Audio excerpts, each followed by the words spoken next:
You tell your kid, "I'm so proud of you. You're amazing." They smile. Then they're up at 2 a.m. spiraling over one quiz. You think you're building confidence. Inside their head, it sounds like this: "If I ever stop being amazing, do I stop being loved?" Constant praise doesn't always create confident kids. Sometimes it creates kids who are terrified to fail. And once that belief installs, it doesn't just affect school. It rewires how they approach everything. The most praised teens are often the most anxious ones because they don't feel loved for who they are, only for how well they perform.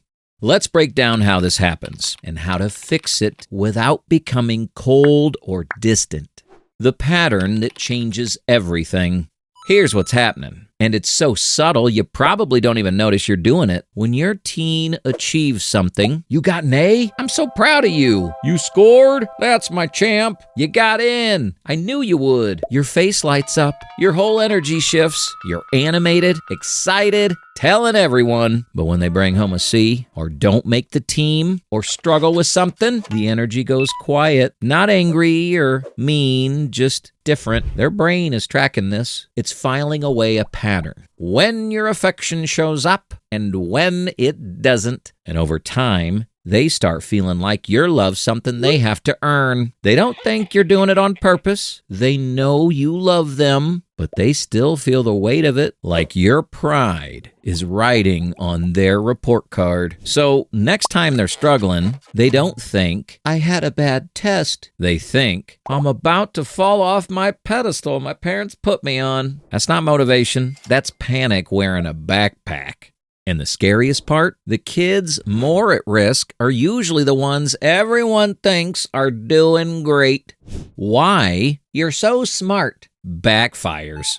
Now, here's where it gets worse. Because praise for being smart, "You're so talented." "You're a natural." "You're gifted." Feels like you're building their confidence. You're not. You're teaching their brain that struggle equals danger. When everything is, "You're naturally good at this." Kids praised for intelligence become obsessed with results instead of learning. After one failure, they show less persistence, less enjoyment, and worse performance going forward. Because in their heads, struggling means they're not actually smart. And if they're not smart, what are they? So they start avoiding anything that might expose them. New sport? No thanks. Challenging class? I don't need it. Competition they might lose? Not interested. It looks like laziness or lack of ambition. It's actually terror dressed up as apathy. If I try and fail, I break the story my parents tell about me. And the research backs this up. Kids told they're naturally talented are way more likely to sabotage their own performance to protect that image. Better to not try than to try and prove you're not as good as everyone thinks. Which means your praise just taught them that effort is what you do when you're not good enough. When overpraise becomes white noise. Here's the thing about praise. Teens have a scarily good fake compliment radar. When you praise everything like it's a Nobel Prize, "That's amazing," for taking out the trash. "You're the best at this." They know they're not. "You're incredible." When they put in minimal effort, they stop trusting your feedback entirely. And weirdly, kids with lower self-esteem actually get more of this inflated praise, which just makes them feel worse because now they know you're lying to make them feel better, which means you think they need lying to. If you hype every drawing, grade, chore attempt as incredible, they stop believing when something actually is incredible. Inside, they think, "If they're this impressed when I barely tried, what'll happen if I actually give 100% and fail?" That disappointment would be nuclear. So, some respond by not trying their hardest. Because if you fail when you didn't really try, at least you have an excuse. Some reject all praise. "You're just saying that." Some shrug off achievements so you don't overreact and set the bar even higher next time. You're trying to build their confidence. They're quietly becoming praise-resistant and failure-phobic at the same time. Kids develop competence by seeing the consequences of their actions. not by being told about them. When praise becomes empty noise, it loses all power. Quick note, if you're wondering where all this research is from, I've linked every study in the description. Yes, I actually did my homework this time. You're welcome. The golden child trap. And then there's the kids who never seem to struggle. You know the one, the easy child, the responsible one, the one you brand as your stable kid. You're the one we never have to worry about. Your brother's the wild one. You're the steady one. At least this one has his life together. Everyone relaxes around them. Their entire job becomes not worrying you. So, when they don't have it together, when they're anxious, struggling, drowning, they don't tell you. Because if they admit they're not okay, not only do they fail, everyone else loses their stable child too. The pattern gets cemented during adolescence. Teens start believing they have to meet impossible standards just to stay accepted. Anxiety moves in, fear of failure takes root, and suddenly the easy kid is the one silently imploding while everyone assumes they're fine. Golden children don't rebel, they collapse inward. And most parents don't realize this until the first panic attack, breakdown, or burnout years later.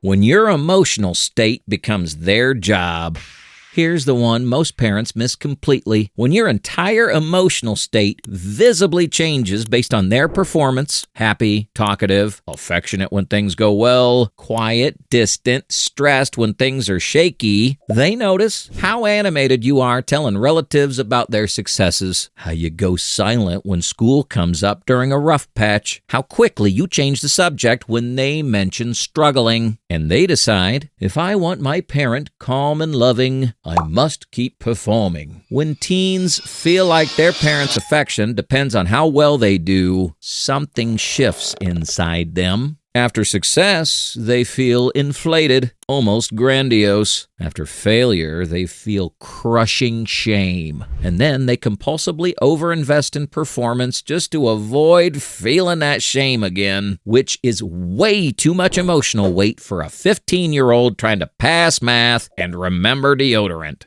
The public performance trap.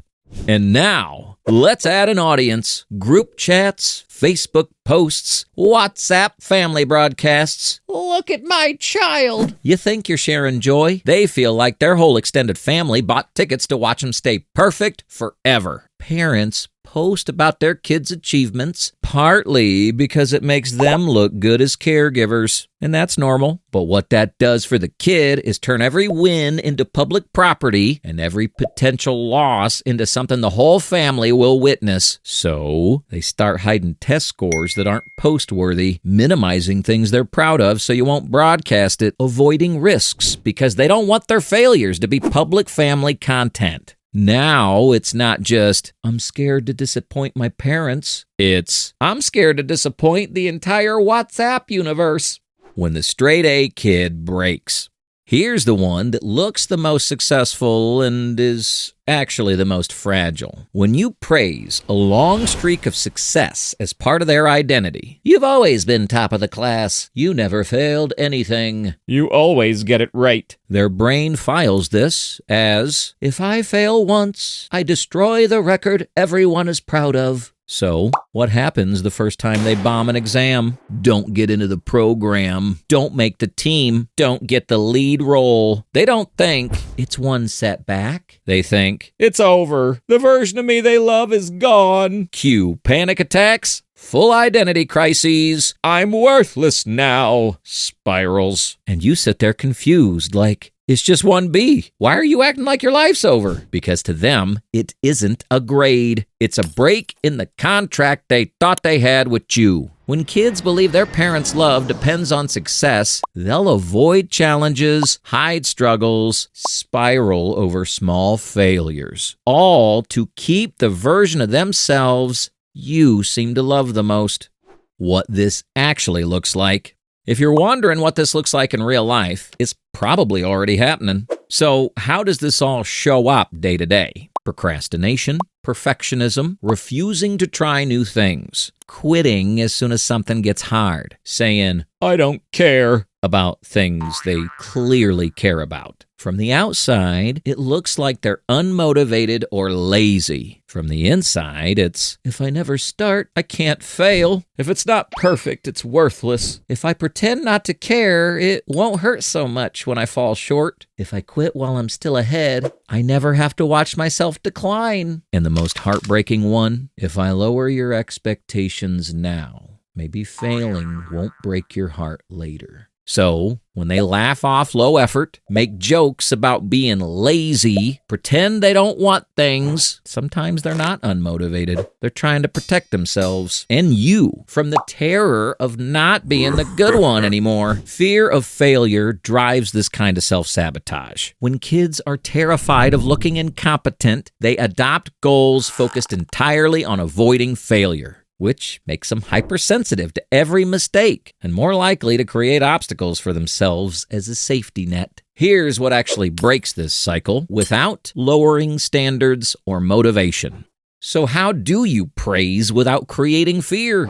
The goal isn't to stop praising. It's to change what you praise. Praise effort and process, not outcomes or identity. Instead of, I'm proud you got an A, try, I'm proud of how hard you studied and how you kept going even when you were tired. When kids are praised for effort instead of intelligence, they show more interest in learning, greater persistence after setbacks, and better performance long term. They start seeing failure as lack of effort, which they can change, instead of lack of ability, which feels fixed. Praise who they are when they're not winning. I love how kind you were to your cousin today. I'm proud of how honest you were, even though it was uncomfortable. No trophies, no grades, no audience, just character. Normalize failure out loud with your own stories. If the only failures they know about are theirs, every mistake feels huge. So give them yours. I actually failed a class once. It felt awful, but it didn't end my life. There was a job I really wanted that I didn't get. I was crushed. Now I'm grateful. It pushed me somewhere better. You're modeling